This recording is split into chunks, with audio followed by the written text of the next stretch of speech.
Hey you, so on this video, are these coins going to be massive hits in 2020? It's just going to be a roundup and just my thoughts and opinions on a few coins I've been asked a quite fair bit about, and just a couple collector coins I just wanted to give my thoughts and opinions on. So if you like what you see / hear and haven't done so already as I hoover my carpet, please do go ahead and subscribe, and also let me know your thoughts and opinions on the coins I'm about to show.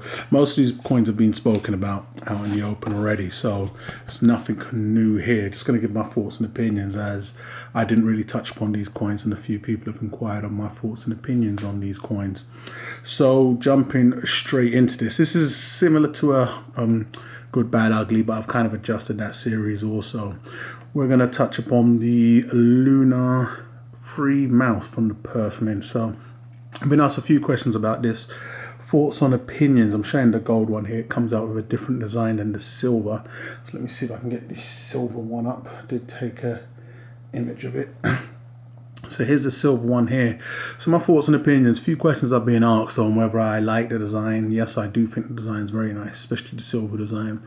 And what I think it's going to do in terms of appreciation and what it can, the potential on the coin. So first off, I would say, when we're looking at the Lunar Free in terms of sales, the big question is it going to be like Lunar 2, for instance? On Lunar 2, the first three had the lowest mintage because there wasn't that much demand and interest. So there's always that concern or, fear of missing out, FOMO-ish kind of approach that, maybe they should look into this because there's not much talk about these either. My opinion is I feel like the Lunars in general have reached their peak. I think with Lunar 2, a lot of hype came from Lunar 2 and a lot of buy-in. These are all my own personal thoughts and opinions here, guys. Came from Lunar 1 and how well they performed because there was so much lack of interest around the time. I think at that time it was a whole different climate. I think the collector coin market, the pumpers, I take in all of what's going on around also, not just the stats on the sheets. There was a lot of pumpers around the time. A lot of people were coming into their own, a lot of the pundits, and silver especially and gold was the talk of the town. And that's what led to the run-up on the Lunar series, and even people backtracking at the time because the Lunar series was from a hot mint. I feel a lot of the Lunar 2 purchases was off the hype of Lunar 1. And especially with the lower mintages, that's when mintages played a massive role. I don't believe we're there no more. Not that it's played its course, it's just that with the Lunar series, you know what you're getting. This is going to be the third generation, basically. You're going to get a mouse, a bull, a tiger, a chicken, a hen, and you know what you're getting. Once upon a time, it was a big edge of your seats. What's the design going to look like? You don't see that no more. It's like, oh, it's a mouse. It's a nice mouse. Not saying it's played out, but I think it's played out. As we saw with Lunar 2, damn near even 3/4 of the way before it even started heating up, there was times to sell in Lunar 2 and it died down. I feel like we're not going to get a sudden surge because we have a new Lunar 3. So I don't think, and being in a different climate altogether, especially when we're talking mintages with the new mintage model that I keep on talking about. When I say that, you're looking at these coins on the 1 ounce, I believe the mintage, I'm not mistaken, it was either 500,000, 500,000 or 300,000. On the new mintage models we have, it's a fraction of that. You're looking at 50,000 to 25,000, even 15,000. Taking that into account, and you have Perth even jumping on those types of mintages there, it makes these not look bad, but in terms of appreciation, not the ones to be putting your money into, by no means. If you're picking up one of these 1 ounces or the 1/2 ounces, then another mint comes out, even Perth with a mintage of 50, it's a no-brainer where to put your money really, because it's going to be supply and demand. It's going to play a massive role. So with Lunar 1 surging a lot of the sales and Lunar 2 catching up and hoping it was going to be the case, Lunar 2 simmered way before the horse, I believe. There was an opportunity to really cash in on a lot of the Lunar 2 coins, and if you didn't, you didn't. And maybe it may come back, as you saw with my 2 ounce silver proof sets. Those were supposed to be fantastic hits, and I saw the climate changing. I saw the collector coin market changing. I don't think these are going to go on to demand a crazy premium. I think mintage wise, in terms of sales, it may be low because there's lack of interest. Will it be able to have that revival as we saw on Luna 2, like a sudden surge of new collectors? That seems to be the saying of the day these days. When you pick up a coin, that's what I say to myself. You can only fall back on that and then hope that a sudden surge of collectors are going to come back. Will they want to come back to a series with, unlimited cap mintages, even though some of the more odder sizes don't, run up in the high numbers? Or will they be looking at something, I don't know, for instance, with a 5K mintage or a 10K mintage? This is where I'm pointing towards. And if I'm coming back into the collector coin market hard and aggressive, that's what I'll be looking more at. But that's my thoughts and opinions on these guys. I think they're okay. I think just like you'd need something like the Kooks, but even they become boring in the end. Although you're getting a different design each year. With the Lunas, you know what you're going to be getting, one. So next we're going to get the bull. Then it's going to be about what's the bull going to look like, But then you know what we're getting with something like the Swans, which I think can be a much better series than the Lunas moving forward. You're getting a swan, even though the next image could be the swan doing the spread eagle or something like that.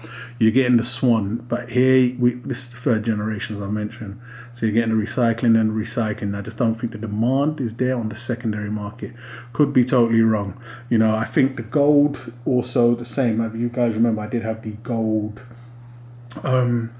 Lunar Monkey 3-coin set, and that got sold in the recent surge. And once again, it was just lukewarm. It was nice because it was perf. They would take it, but getting large numbers wasn't there. And the dealer even mentioned that he already had a few of those sets, and this demand wasn't there. So I think the perf coins are still great pickups if you can get them close to spot, because you've got something well recognizable. Majority of dealers worldwide will take them, but if you're paying a large premium, or if you're banking on them maybe coming back and, surprise, I personally don't think it's there. But let me know your thoughts and opinions on those. I think the designs are stunning. I was even considering doing the 3-coin gold sets and just thinking, hey, at least put one of those once a year and see what happens at the end. But after selling the set that I had 2 sets at one point, the gold and the monkey, it's something I'll pass on. But if spot took a massive tank in, would I look at some and go for a box of half ounces, for instance, a box of 2 ounces? Who knows? A couple of designs to look out for when they come out is going to be the tiger, of course, the dragon, maybe the horse. Let me know what your favorite designs are, but what are you looking forward to, and what are your thoughts and opinions on the current Luna 3? I mean, you only need to look at secondary market sales from even on the horse on Luna Series 2 up until now to gauge roughly what I'm saying, and just look at whether how well they did. By no means am I saying they're doing dreadful. They most definitely can pick some of these coins up and flip them for a small profit. But are you going to see the insane profits? Who knows? That's my thoughts and opinions on those there. So the next coin is going to be the infamous Una and Lian and Una, and it's going to be from the Royal Mint. So I was asked a few times my opinions on these and whether I picked them up. As around the time I was I'd gone silent at the time, so I didn't get the opportunity to pick this up. I did have the opportunity, a couple opportunities, but I didn't lock in on it. I just didn't have the funds available at the time. It was just one of those situations. They had the gold and the silver. I was personally more interested in the gold. It was a large chunk to put onto one coin for me, so I was ready. If I was going to do it, it wouldn't have been the most ethical way. So if I personally passed on it with the silver at the price, with Royal Mint, they're in my naughty books at the moment with quality control, so I'm not taking the risk on the silver unless I know it can be an instant flip out the ballpark straight away, in the first 24 hours or 48 hours. So what's been interesting with these, if you've been paying attention, a big shout out to Dave. He's been in a lot of videos on these, and just what's been going on the secondary market is, from my understanding, these cost around £4,000 sterling when they first came out, and they're now being sold on the secondary market upwards of £20,000. So anywhere ranging from £17,000 to £20,000. Is this Cowboy P did it get involved? Yes. I would have loved to have taken advantage of that. But from what I understand, from Dave's explaining, is that there's a dealer that's been, securing the market on these, which I think is a good thing no matter how you look at it. It's like the reverse Silver Eagle. You had a lot of dealers locking on that coin also. Maybe they know something. I understand the dealer has a few sellers, or buyers, should I say, in America that are willing to pay this much.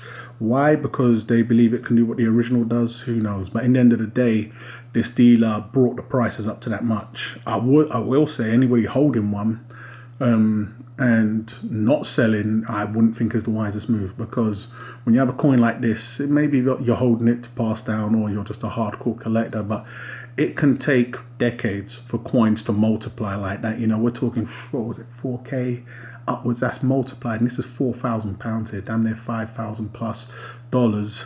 We're 4 or 5 times it's multiplied in price. You can wait decades for a coin to do that. Yes, the original of this coin has done phenomenal things, but this isn't the original, So having an opportunity where you're now where dealers paying those types of prices, you can save yourself sitting on the coin for 20 plus years. Whether the dealers stop buying, who knows? But when the dealer does stop buying, we can see what the coin is originally selling for. The fear I had when looking at this coin is that, when you're putting a large chunk of change, especially £4,000 on 2 ounces of gold, if it's a lukewarm, I would easily say 98% of what the Royal Mint released in 2019, 99%, you either was barely lucky to break even, or it was a small success. So when you're putting down 4K on one coin, if it doesn't take off, you're looking at about 3K, and there's going to be the sharks swimming on eBay wanting to buy that at that price. So it was one of those things. So not taking advantage of a dealer, and I believe it's just one dealer here, securing these pieces at that much, you could technically see yourself, if you can get a coin like this and in under 10 years it doubles in price, thinking of how much your initial input was, that's fantastic.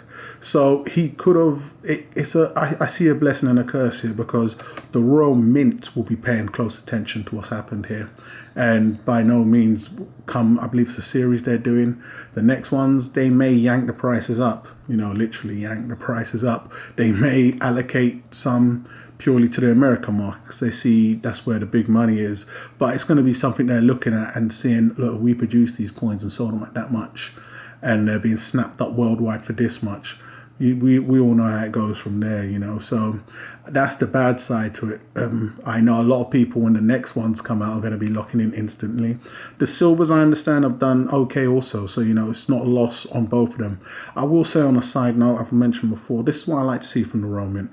Not saying all the rest of the coins are gimmicky, but the Sherlock Holmes and the Panda Man and all these other coins, it gets tedious, especially on the 50p, the 50p. This is Royal Mint sticking to their roots. It's fantastic to see them doing stuff like this.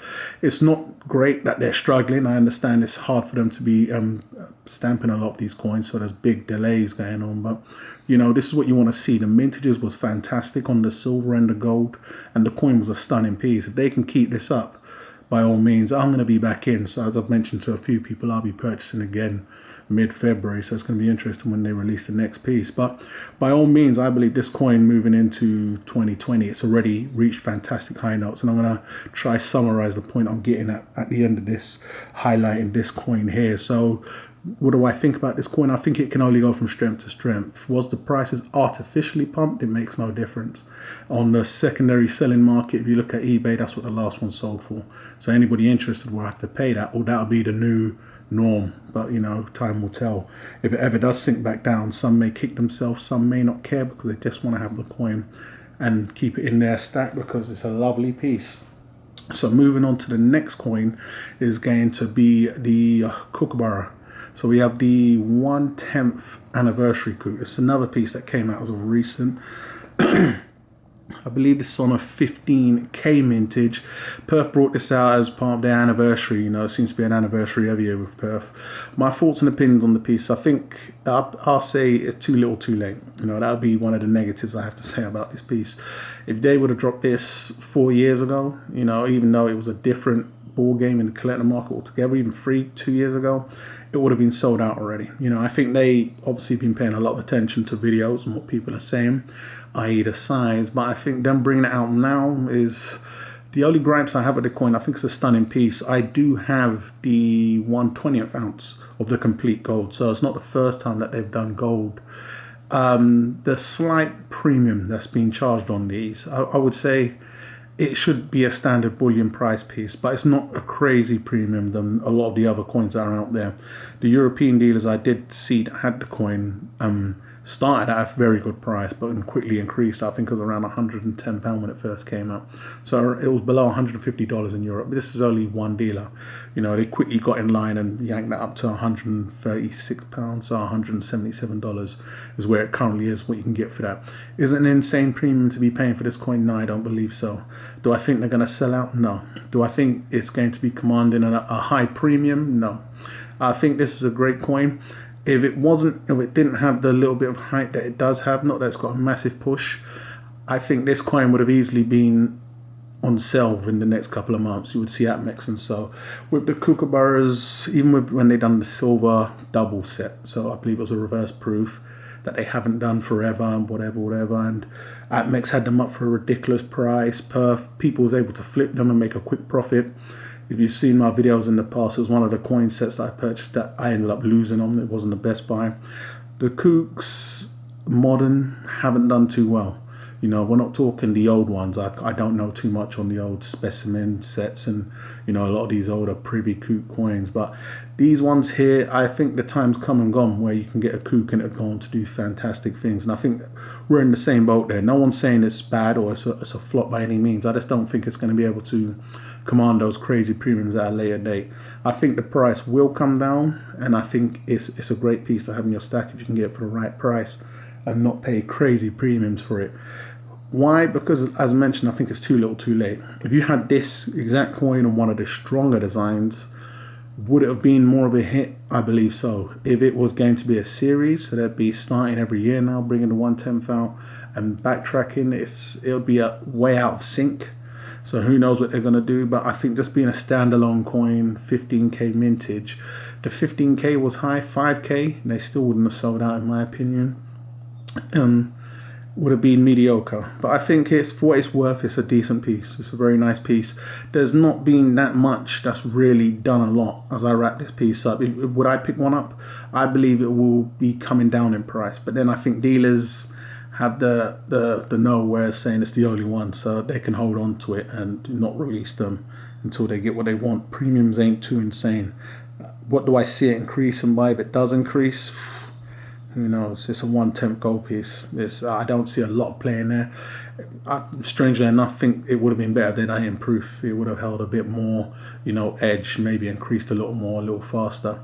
And that gets to where I'm at with these coins here, and I'm going to show this piece here with the collector coins, because I'm always asked also, how do you know what's a winner, especially on the last video I've done, and all my coins seem to be winners. It's not the case. It's very, very hard.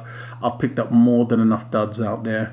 What's happened now, I believe, in the collector coin market is, if you imagine a pot, and at once upon a time it was a very large pot, i.e. there was a lot of coins in that pot and they was all winners. All that's happened is the pot has become a lot smaller. I mean a lot smaller, damn near the size of a cup if you put both your hands together. And the coins that fit in there are tiny.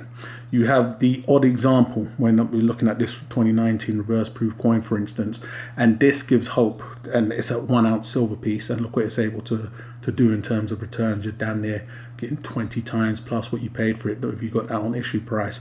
But it also gives a false narrative that there's many other coins can do the same. It's not the case. What made this coin so hot, I'm sure many that know the American Mint or the US Mint and the coins they release could explain that in detail. But there you go, a prime example. Doesn't mean this coin's going to do the same. Well, if you look at the reverse proof, you have a coin that within 24 hours, 48 hours, you was able to sell for damn near 10 times what you paid for it. Not forgetting the pot getting a lot smaller, but also the time it takes to return these profits getting a lot longer. If you look at some of the other kooks I was explaining in other videos, I was saying it's taken damn near 10 years and you can barely sell the coin for double what you bought it for. And that time also, with the pot getting smaller, the time getting longer, you could be waiting upwards of 20 years. And ask yourself, do you really have that long to wait when you're paying an extra premium for a collector coin, when you've got coins like this that come out and they're instant hits within 24, 48 hours? Coins like this, when they come out, extremely rare, mind you. I'd say 1% of what the mint released. You have this coin as another example that came out, sold out in a day, and within 24 to 48 hours was technically worth damn near 5 times its original issue price. Also looking at the silver, trailing behind because it didn't have that dealer, crazy demand, but it's still increased in price. So when you look at a lot of these coins and collect the coins I'm referring to, you have to ask yourself, can you see it? One, and that's what the power of a hot coin can do. I mean, it's instantly hot, and we've all seen it. So when you're looking at the lunar coins, are they going to be instantly hot? If not, and you're waiting that time, not forgetting the pot's got smaller and the time's got longer, how long do you have to wait, or are you willing to wait before that coin at one point in time? Not forgetting at one point in time you could have sold these coins a lot faster. So the collector coin market has got a lot more harder to navigate, and no one has the perfect recipe. There's no 1, 2, 3 and it's a hit. So you just need to be in it to win it and keep on trying and seeing. Luck plays a massive role also. But that's my thoughts on whether these coins are going to be massive hits in 2020. The Perth Mint Lunar series is a big question mark from me. Let me know your thoughts and opinions on that. You know, the Royal Mint, these, I don't even know the name of the series now, but when they're coming out, I think they could be great, especially on the gold. And, you know, the American market seems to be the market paying the big bucks, is always the case. But, you know, let me know if you have one of these and, you know, you are inquiring, or you're just more than happy with how it is. The Kookaburra, you know, we're not going to have to wait too long to see how this goes, but if it keeps with a track record of the majority of the kooks, it's just going to be your average kook in gold. You know, I'm not expecting massive things. I do like it. I will pick some up when I believe they come down in price, but, you know, once again, let me know your thoughts and opinions on why you believe it's going to be a hit a lot sooner. And then you have one that was another massive hit, so let me know if you did pick this up. I personally think the wisest move would be to cash out on all of these coins, because anything can happen. Once again, if you pick these coins up and you just want to have them in your stack forever and pass them down, then by all means, you know, it was a great pickup. But if you have intentions of flipping them, or maybe don't have intentions of flipping them, if you look at the gold Una, that was damn near 4 ounces of gold in raw price.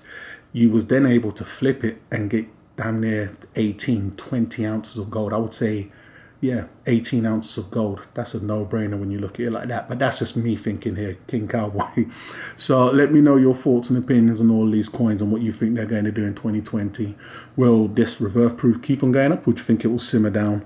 Would a kook go up or not? Would a gold simmer down once the big buy pulls out, or has he set the new president and the new mark? So I'm going to wrap this one up, guys, but hate or love it, let me know what you think. Once again, please do go ahead and subscribe if you haven't done so already, and I'll catch you guys on the rebound.